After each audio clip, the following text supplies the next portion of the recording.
Welcome to Terrell Talk. I'm Donna Terrell. This is part 2 of our segment on Fox16.com with Officer Tommy Norman, who needs no introduction because everyone knows him.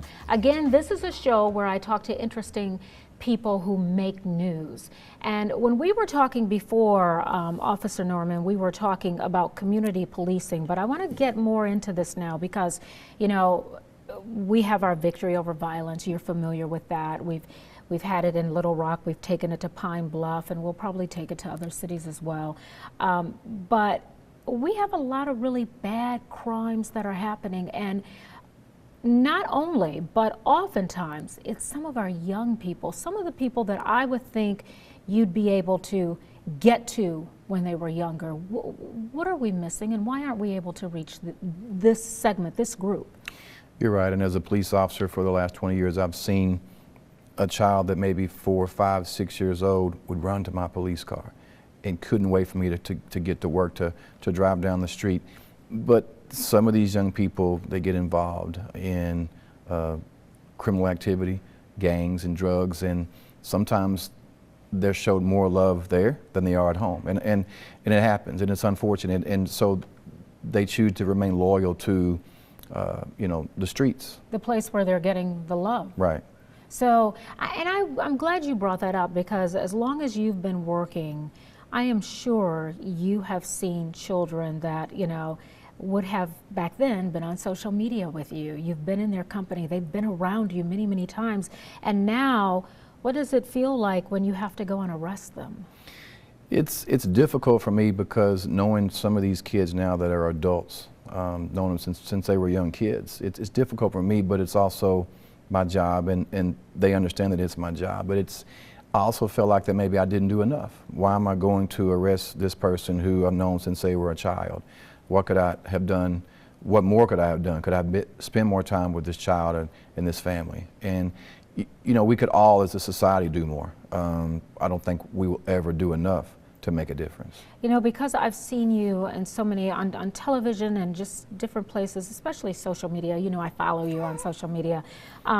It's kind of hard for me to imagine your being in your police cruiser and being sent to a crime where you have to go in with possibly your gun drawn and that sort of thing. How often does that happen to you?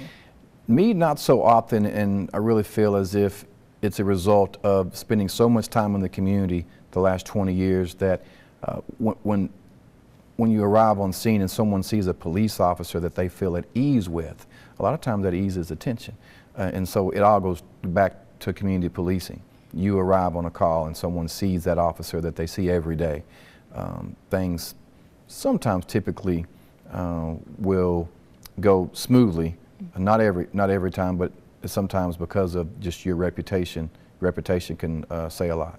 But you still end up in situations where you have to arrest Oh yes, them. you actually absolutely have to, and it's something that people actually, they respect because they know that you have a job that you have to do, and there's usually no questions asked. You know, it's the holiday time, and I think I would be remiss if I didn't ask you about just thefts, how we can better protect ourselves, you know, going to the store, getting packages at home, you know, just different things like that. Because for some reason, during the holidays, it seems that more crimes happen than when we're not in the holiday. From bank robberies to home burglaries to, as you mentioned, packages being stolen from, you know, from the front porch.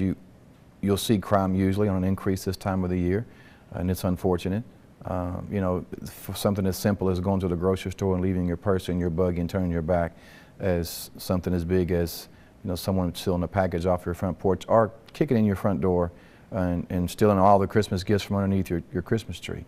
I've seen it happen, and it's unfortunate, but you know, people should be on alert, secure their homes, obviously walking to and from the store or the mall, you know, always look up and have your eyes open and be prepared to, you know, get in your vehicle or get inside the store, because people are watching you at times where, and they're watching you sometimes for the wrong reason.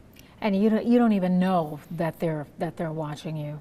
So anyway, all right, well, I guess, you know, we all need to just be diligent, especially this time of year, but I'm sure we should be that way all year Right, long. not just, you know, there's so many more people out there on the holidays shopping and traffic, but you're right, any time of the year, you should be cautious and look out for each other and make sure that each other is safe. Okay, all right. We're talking to Officer Tommy Norman.